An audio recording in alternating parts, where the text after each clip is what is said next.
في آراء كتير جدًا بتقول إنه الاضطرابات المناعية والأمراض المزمنة ما لهاش علاج. أنا وشوية ناس قليلين بنقول إن ما فيش مشكلة ما لهاش حل، وإن ما فيش مرض ما لوش علاج. وأنا شخصيًا باتكلم من واقع تجربتي الشخصية، لما قررت إن أنا ما استسلمش وما اقبلش ده، وبدأت رحلتي في علاج نفسي من التهاب المفاصل الروماتويد. تجربتي خلتني بقيت مؤمنة جدًا إن العلاج موجود، إحنا بس ناقصنا المعلومة.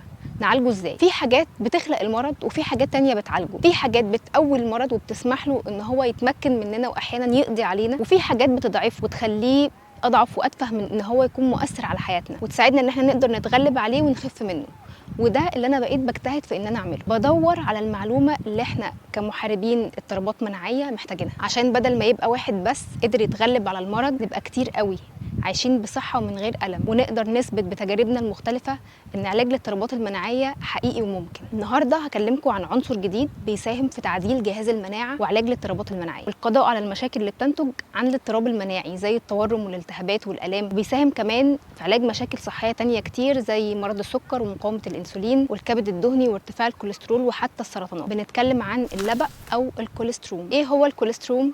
بيجي منين وبيعمل ايه وناخده ازاي؟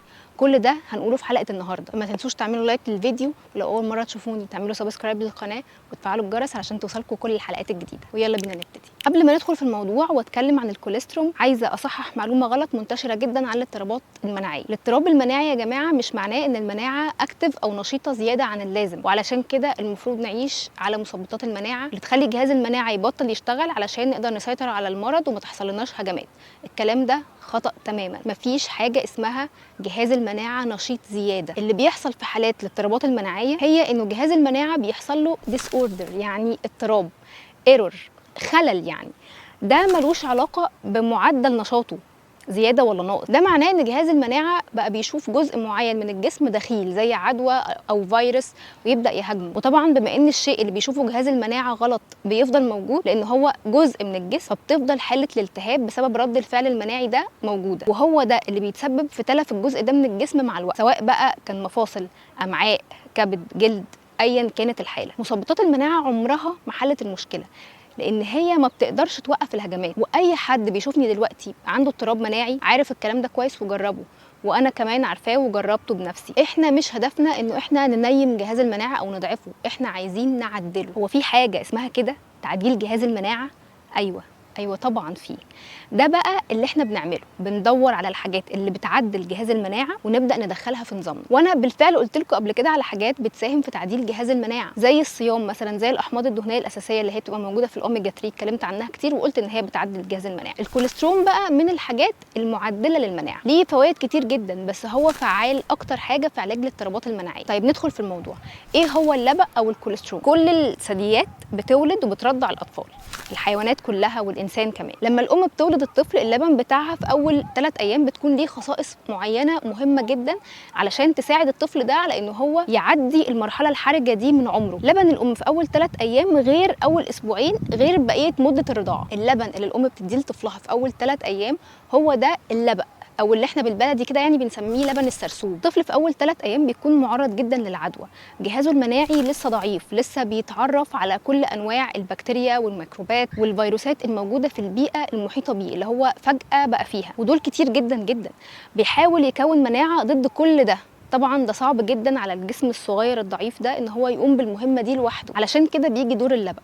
هو لبن محمل بكم رهيب من البروتين، من الدهون الصحيه علشان تساهم ان هو يكبر اسرع، معادن وفيتامينات، مضادات اكسده، مضادات بكتيريا، مليان مضادات فيروسات ومضادات فطريات. فعليا كل حاجه الجسم الصغير ده محتاجها علشان يبقى اكبر واقوى ويقدر يكمل رحلته موجوده في شويه اللبن دول. مش بس كده، ميكروبيوم الامعاء اللي الطفل بيتولد بيه بيكون لسه ضعيف، الكوليسترول بيقويه وبيعمل عمليه انتقاء للبكتيريا المفيده اللي في الامعاء ويغذيها ويزودها علشان تبقى هي الاكتر والاقوى من البكتيريا الضاره. بكتيريا الامعاء دي هي كلمه السر لجهاز مناعه قوي، علشان كده الاطفال بترضع طبيعي مناعتهم بتبقى اقوى بكتير، بتحميه من العدوى، بتحمي كمان من الامراض المناعيه والامراض المزمنه والخطيره. ايوه طيب ايه علاقه ده كله بالاضطرابات المناعيه؟ العلاقه انه هي دي الحاجات اللي جهاز المناعه محتاجها علشان يعدل الايرور اللي حصل، هي نفس الحاجات اللي الجسم محتاجها علشان يقلل الحاجات اللي نتجت عن وجود الاضطراب ده. الكوليسترول بيقوي جهاز المناعه جدا، ولكن بيمنع فرط انتاج الخلايا الليمفاويه والخلايا التائيه، ودي انواع من الخلايا الامعائيه عددها بيزيد جدا لما بيبدا جهاز المناعه يهاجم فيحصل التهاب. بيجي بقى الكوليسترول او اللبق يمنع الجسم ان هو ينتجها اكتر من اللازم. هو ده بالظبط اللي احنا بنشرحه، تعديل الجهاز المناعي، انه الجسم لسه يقدر ينتجها عادي جدا ويقدر يهاجم العدوى لما الجسم يحتاجها، ما يبقاش ضعيف قدام اي عدوى تافهه زي ما بيحصل في حاله لو احنا بناخد كورتيزونات ومثبطات مناعه، لكن بينتجها في الحدود الطبيعيه مش عمال على بطال زي ما بيحصل مع اي اضطراب مناعه ذاتيه. بس كده لا، ده كمان بيقلل من اعراض الاضطرابات المناعيه زي التورم والالتهاب وبالتالي الالم. كمان بينظم وظيفه الثايموس جلاند، عمل جهاز المناعه مرتبط جدا بالغده دي، وكمان بيحافظ على مستويات الجروث هرمون في الدم. هرمون النمو ده هو المسؤول بشكل كبير عن تجديد واصلاح الخلايا اللي حصل لها دامج او تلف، اللي قلنا قبل كده ان هو بينشط مع الصيام والرياضه، علشان كده الصيام جزء اساسي من نظامنا. في عدد كبير من الاضطرابات المناعيه ثبت فعلا ان الكوليسترول بيساهم في علاجها، زي التهاب المفاصل الروماتويدي، زي الذئبه، التصلب المتعدد، تصلب الجلد اللويحي، القولون التقرحي. الكوليسترول كمان بيساهم في علاج متلازمه التعب المزمن والليكي جات سندروم او مشكله تسرب الامعاء، ودي مشكله موجوده كتير قوي عند كتير من محاربين الاضطرابات المناعيه، وبتكون احيانا سبب في تطوير الاضطراب المناعي اصلا. وكمان عدم توازن بكتيريا الامعاء، الكوليسترول بيكون مفيد جدا جدا في الحالات دي. طيب الكوليسترول مفيد لمين تاني غير الناس اللي بتعاني من اضطرابات المناعه الذاتيه؟ مفيد جدا لاي حد بيعاني من مرض السكر من النوع الثاني، وكمان مقاومه الانسولين، لان هو بيحسن من قدره الجسم على استخدام الجلوكوز لانتاج الطاقه، يعني بيساعد الجسم على ان هو يحول السكر لطاقه بشكل احسن. الناس دي بيكون عندها مشكله في الموضوع ده. كمان بيساهم في خفض الكوليسترول وفي علاج الكبد الدهني، بان هو بيشتغل على كل المشاكل دي، فبالتالي هو بيزود الطاقه وبيزود النشاط وبيرفع قدره الجسم على الاداء بشكل افضل، يعني نعمل المهام اليوميه بتاعتنا بشكل اسهل بكتير. كمان بيساهم في الريكفري وعمليه التئام الجروح. الكوليسترول كمان عنصر مهم جدا لعلاج السرطانات، الابحاث اللي اتعملت عليه اثبتت ان هو عنده القدره على ان هو ينتقي الخلايا السرطانيه، ينقيها كده ويقتلها، ولو في خليه سليمه جنبها بيسيبها عايشه عادي. تخيلوا، يعني هو مش بيدخل كده ياخد العاطل في الباطل زي ما بيقولوا، لا هو بينقي، بيختار الخليه اللي هو الجسم عايز يتخلص منها وبيقضي عليها. طيب كل ده كويس جدا، هنجيب بقى منين الكوليسترول ده او اللبن او لبن السرسوب؟